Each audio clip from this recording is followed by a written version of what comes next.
Hello and welcome to A Day in the Life. I'm Darren Bloomfield. Joining me today is Steve Kelly, Commercial Claims Manager at Nationwide. Welcome, Steve. Good morning. Hello. How are you? Good, thank you. Thank you. Thanks for joining me on this day off here. And My pleasure. Yeah, just kind of get a sense of your background, just kind of an overview of how you kind of got into claims and just kind of what roles are available within that side of the carrier. Sure. I've been in claims about 20 years. Started as a mail clerk. Funny enough, had gotten into an auto accident, had gotten hurt, and couldn't do a job anymore that required more than a couple hours of standing. And as a result, I took a job as a mail clerk at a private insurance company out of California. Worked my way up, became a subrogation expert, someone who collects money on behalf of an insurance company after a wreck, after they've paid out, and just sort of worked my way through the industry on different roles, getting into management. It's been my experience in talking to people in claims and teaching some claims classes. Really, a lot of my colleagues, I don't know of anybody who grew up wanting to be an insurance adjuster, working in claims specifically. People just sort of fall into it through work experience. The industry does a lot of work with internships. There's always opportunity and room for claims adjusting and staff. So there's a lot of opportunity out there to get a foot in the door for claims or operations and move around an insurance company. Some people will get in through a colleague or a family member or a friend. They start off doing it temporarily, find out that they're good at it, maybe enjoy a little of the high pace, fast moving decision making required to work claims, and they're hooked and they want to be claims adjusters for a while. A lot of people really don't start off in claims. They start somewhere else. Like I said, claims can be attractive to an individual who is enjoys problem solving, dealing with some people, some tough decisions, making timely decisions and pivoting when they get new information. That's sort of a key role for an adjuster. You don't really need a lot of experience. A lot of the bigger carriers will start someone and train them. State Farm's got a great big college program out in Phoenix, out in the Tempe area. They will pull people out of ASU graduating and start them off in claims, or start them off in a call service, and then from there move into claims. So it's very rare that I find someone who said, you know what, I wanted to work as a claims adjuster. It's just not a real attractive job thinking about as you're growing up. So it's unique. Yeah, no, definitely. So just kind of, with that note of, I think that's all over, the insurance industry itself, of people just kind of falling, into their position, or like there's kind of starting, or like they start kind of in one role, but then like as soon as they kind of get in that role, they kind of learn like what other positions are available, both internally that in that company, and then like externally. And then like you're saying, I think that's great with internships, of being able to start that process earlier versus like once you're hired into a full-time role, you're investing time into that company's investing money and resources into training you, and then hopefully you stay with that company. But even like switching roles, internally, you have to wait a year or whatever, or something like that. But just being able to have that internship. And yeah, I mean, that's when we connected all last summer. I was interning at a brokerage focused on the transportation sector, so great to stay in contact with you with that.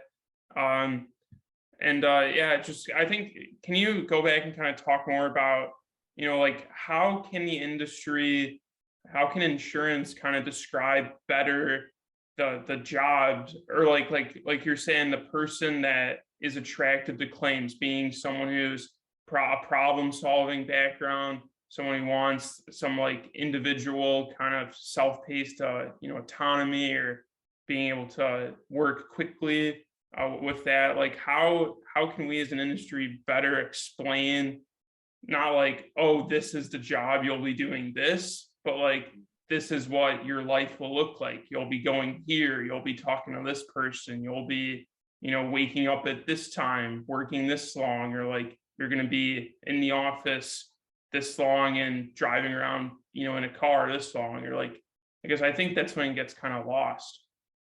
Yeah. So generally, people will come in.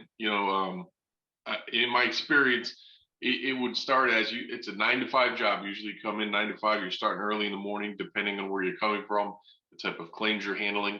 Our initial claims adjusters, claims professionals, may actually be sent out into the field. Some carriers will put a claim rep in training for several weeks, teach them the basics of identifying coverage, damages, liability, and give them a checkbook in the old days in a car and say, go to this guy's house, negotiate an injury claim, and settle it. Write them a check up to your authority amount. So that has sort of changed because everything is not requiring a face-to-face meeting anymore. Everything is virtual. Everything's done over the phone. So that was the old days. They'd send you out with a car and a check, and you sit down in some guy's living room or gal's living room, discuss their injury claim, and settle an injury claim. But essentially what happens is, if you're a new claims professional now, you're in an office environment. Depending on who you're working for and what type of claims you're handling, you may be working a shift. Some of the bigger carriers will do blocks, right? So I need an adjuster from 7 a.m. to 3. I need an adjuster from 12 to 6 at night. It just kind of depends on the shift. As you're starting out, that's more and more the likelihood of a unique schedule, so to speak. Depending on the type of claim, you'll be dealing with policyholders, insureds. You'll be dealing with, if it's a commercial account, a safety manager or someone that represents the company that you're insuring. You'll be dealing with internal partners a lot. Our underwriting, our special investigative units, people that we hired to investigate a claim. That would be the adjuster's job to identify an expert to evaluate damages on a specific claim and report back. So you have some autonomy to conduct an investigation. A good carrier will teach their claim reps how to investigate and where to start to get the information needed to make decisions. But as an industry, we don't really detail what we are looking for in an interview. If you're on LinkedIn and you're looking for a job, they'll tell you I need someone who's fast paced, can make decisions, someone who's a team player. They use all the right buzzwords, but in my experience, what we're looking for is someone who can gather information, digest it, detail it succinctly in a claim file, and make a decision based on what they've been able to find. Too often, people think I need to get every last detail on a claim before I make a decision. That's not necessarily true. You need to get all the information you can as quickly as you can and realize I may not be able to get 100% of the information. Evaluate, adjust, and explain my rationale for making the decision, pull the trigger and settle the claim, or proceed on the next steps in the claim. A lot of people get hung up on, I got to get every single thing. That's not how it works. I need to get everything I can do to make a decision and move forward. So we're looking for someone who's a go-getter, someone who can understand that I need to make a decision quickly because obviously time is money. And what I'm leaving out here is you've got an insured calling you saying, hey, when are you going to evaluate and pay my claim? Or a claimant saying, hey, your insured caused damages. I need you to pay me X amount. So people will spin their wheels at times trying to get all the information. That's not necessarily needed. You need someone who can gather, digest, explain, and issue a payment or resolve a claim as quickly as possible. Too often we will teach a new adjuster, a new claims professional, hey, here's all the steps you need to do to make a decision.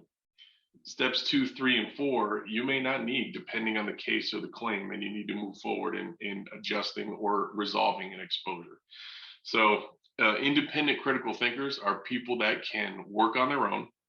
A lot of times leadership may not push a claims professional in their investigation unless they sort of see it going sideways.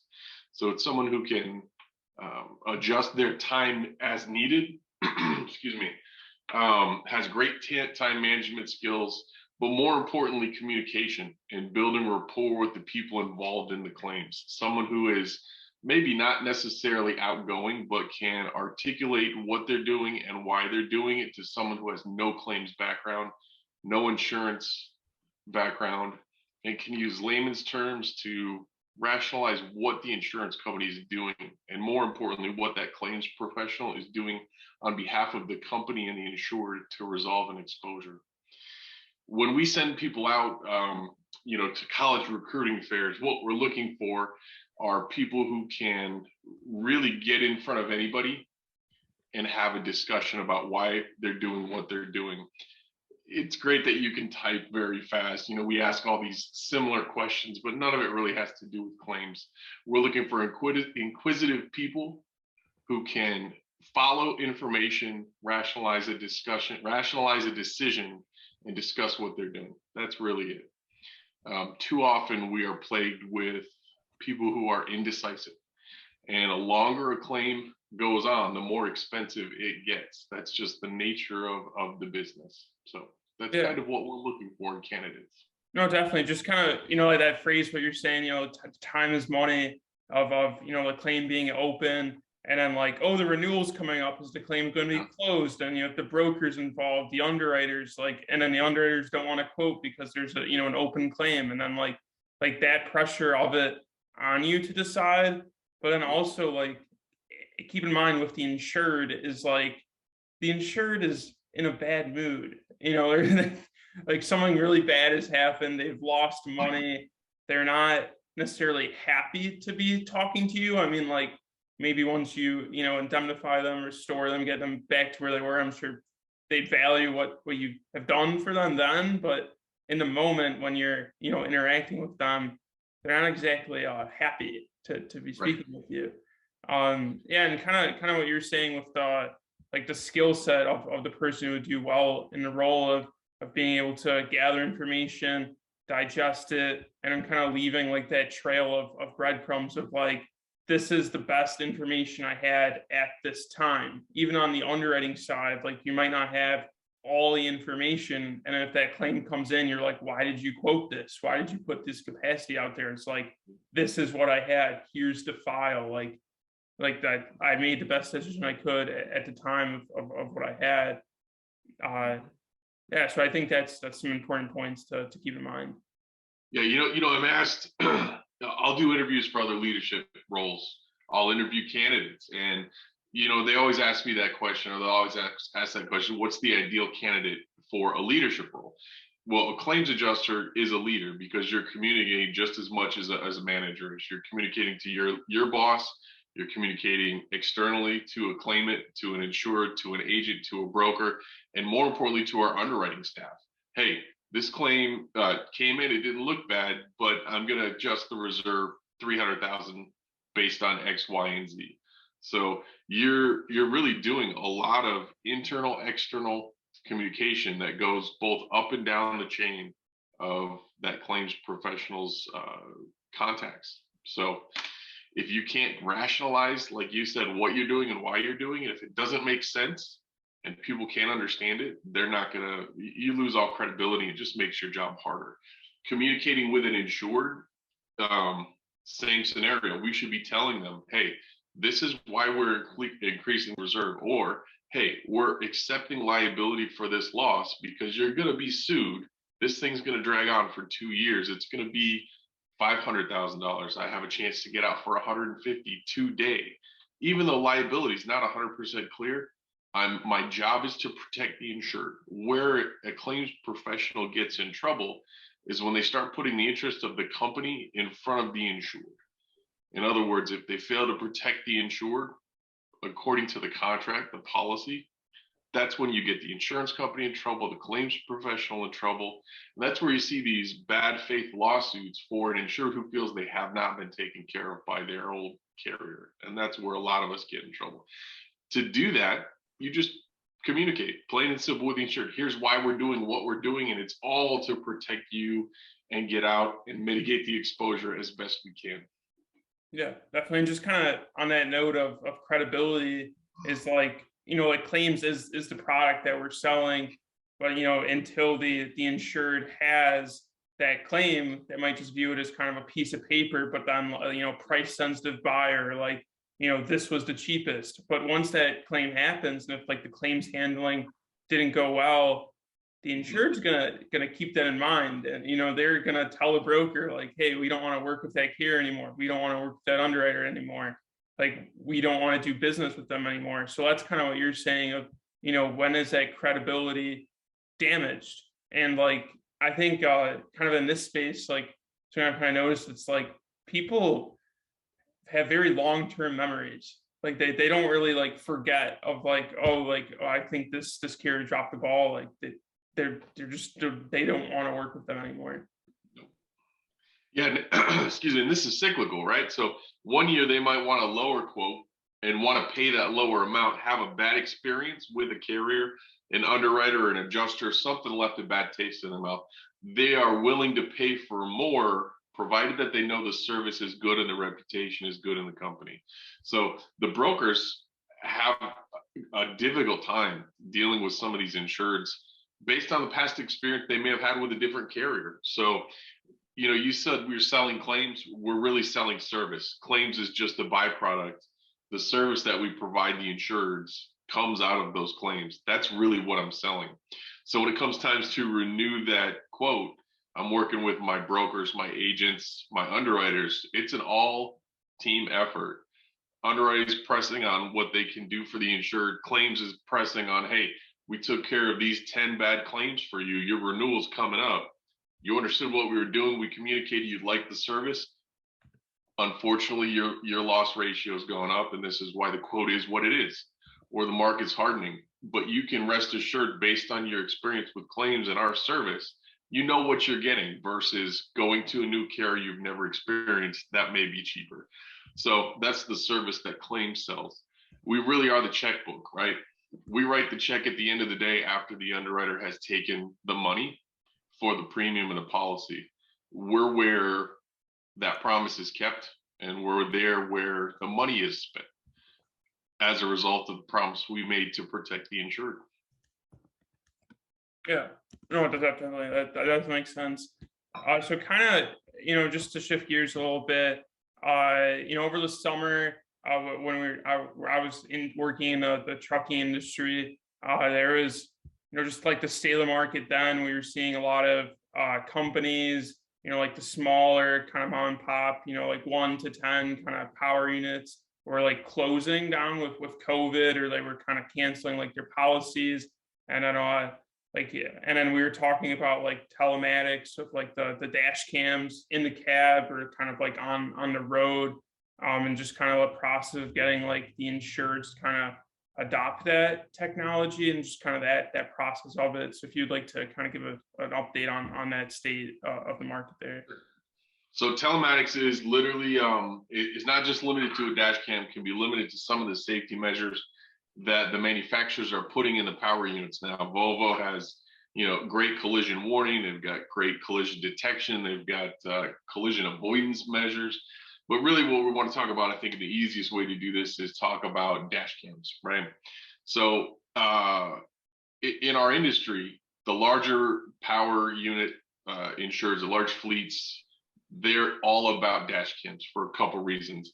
The mom and pop ones have a little trouble for reasons with dash cams because of costs, or the carrier not subsidizing some of that cost. A good dash cam is about 120, 130 bucks plus, depending on your bells and whistles in that dash cam telematics program. There's a monthly subscription. The mom and pops just don't see that, or they say, you know what, I can go out and get my own dash cam. That's fine, go get your dash cam.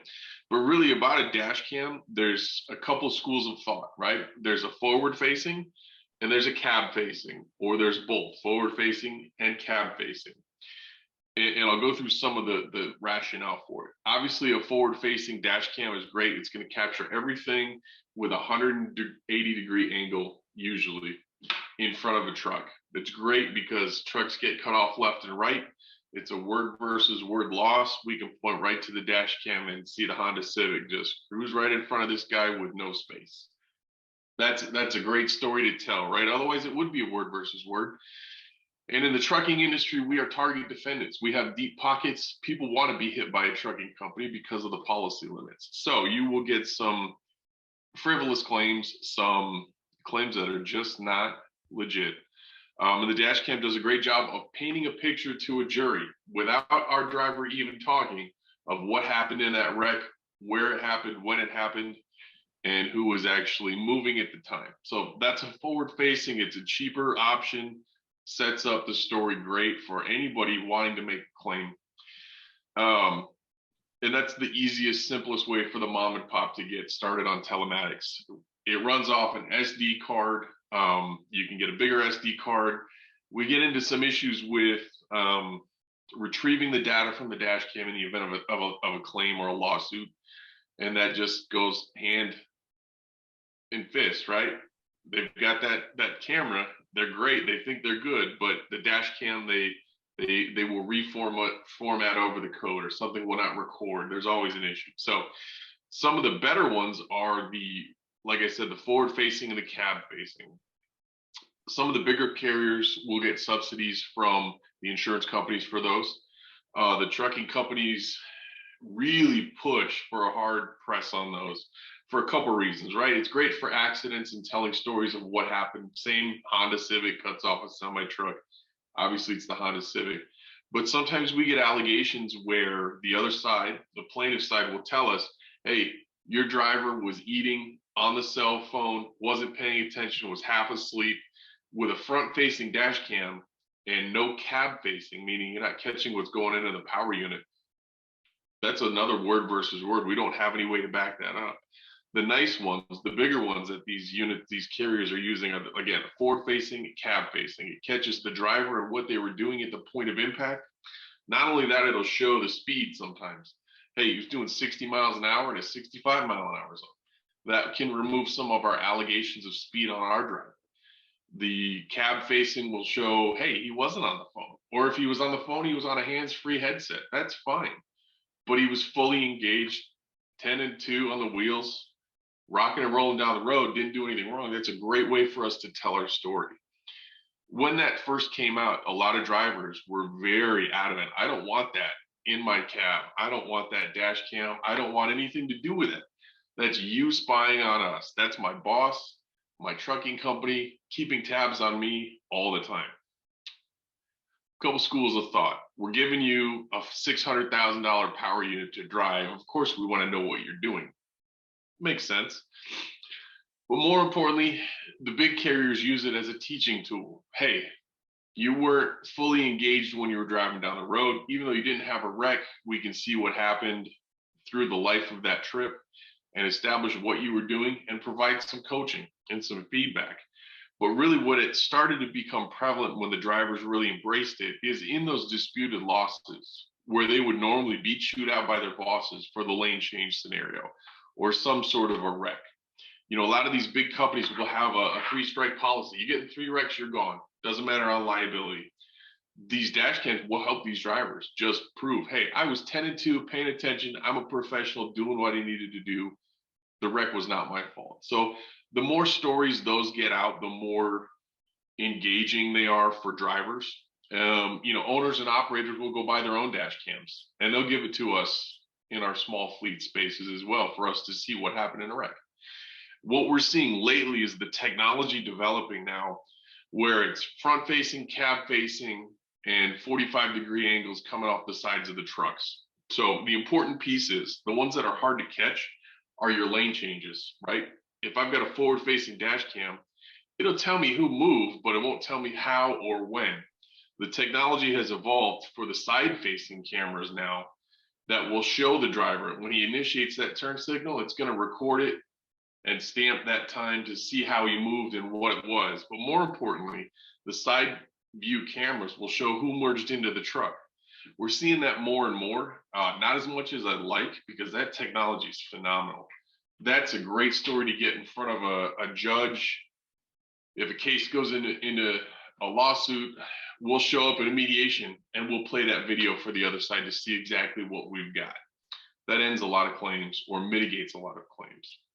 So the technology is evolving. The dash cam units are getting smaller, more sophisticated.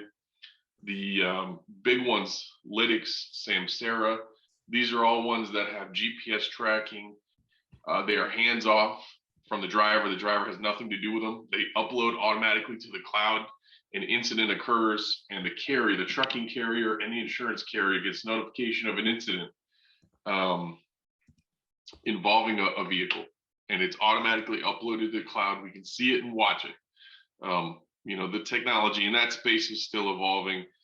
Sometimes we'll false positive an event, even though it wasn't an accident. They hit something in the road, or they're backing a load into a trailer. The system will recognize that impact. They're backing a trailer into a dock. The system will recognize that as an impact. It's not really an impact, but it's getting better. It's getting smarter. So it's exciting to see that space evolve.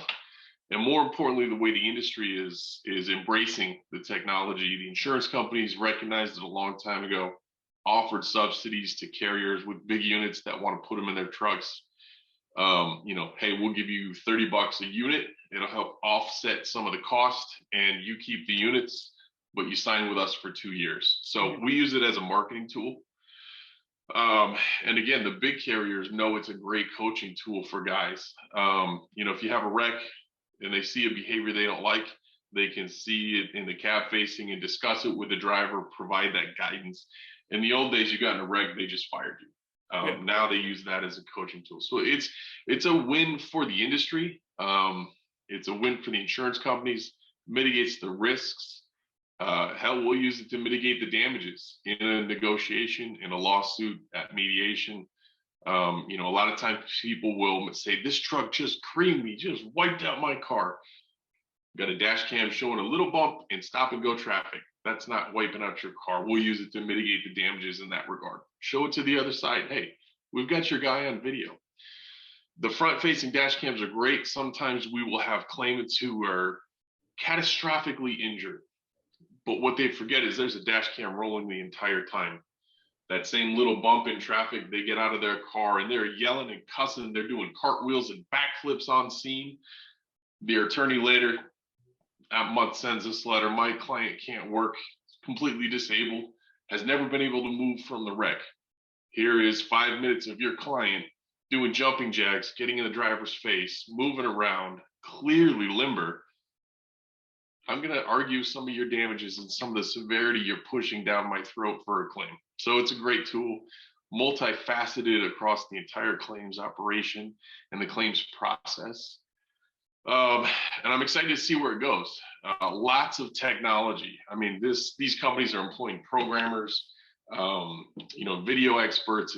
It's really evolving quickly. So I would say if I had some technical background, both in IT and videography in some way, I'd probably be working for one of these companies for dash cams. It's only a matter of time before they roll them out into passenger vehicles a little bit better than they currently are. Yeah. No, I think like overall the main theme you're kind of touching on, Steve, is like you're, as the driver, you're giving up a little privacy, but you're gaining so much protection overall from the company that you're working for, the insured, from training aspects, and also from, like you're saying, those claim stories of having that someone up your sleeve to kind of show like, hey, like I wasn't at fault here, or look like saving the carrier money, saving the insured money on those potential claims in the future.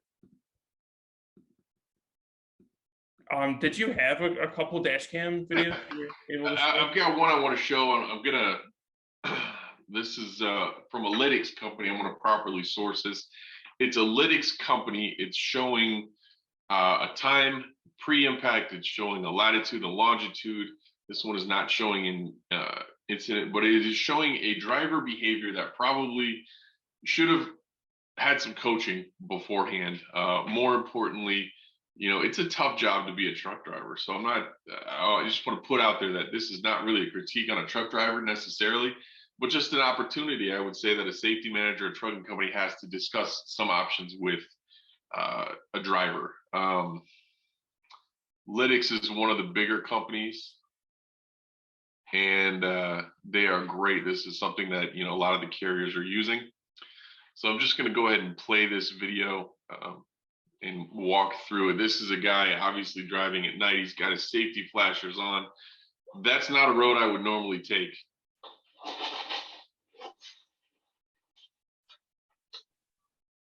Wow. It's a pretty simple one. Again, it's just a guy traveling, doing what he's doing. But that's a coaching incident. But the question would be begged by the safety manager: why were you going down that road? You're hauling 2 tons of logs behind you. Why are you going down that road? Were there other options you could have taken to get where your destination was? Those sort of issues come up. The nice thing about that is, and I'll give this as an example, sometimes those videos will show a solo vehicle accident like that one. Sometimes we will get a driver who will say, hey, somebody hit me and caused me to go off the road.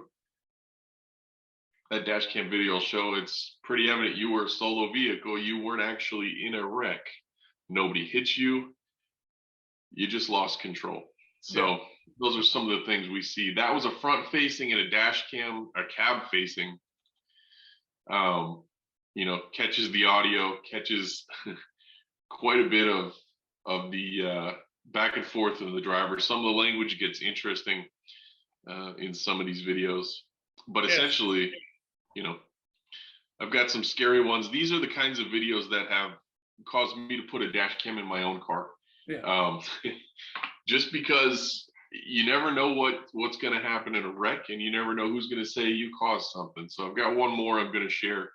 This is an interesting one, not a solo wreck.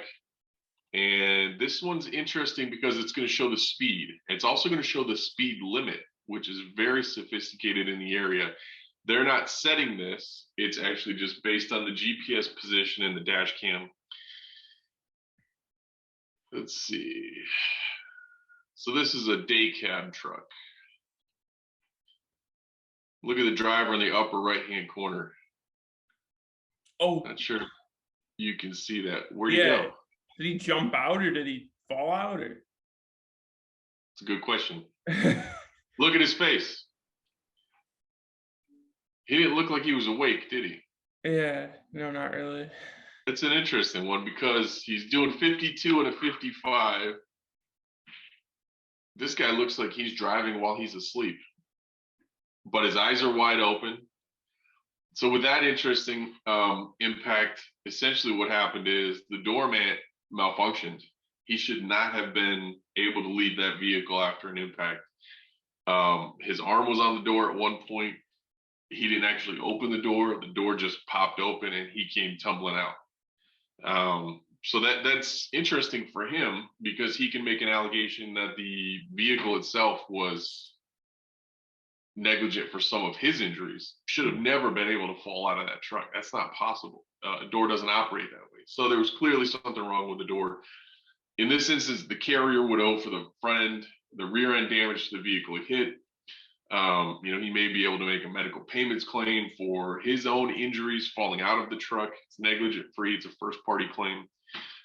The interesting part was obviously he fell out of the truck and we don't know why, but more importantly, he was just sort of zoned out and driving asleep with his eyes open. So cab facing, we would have never known that. He could have said, I was great. I don't know what happened. The guy cut me off.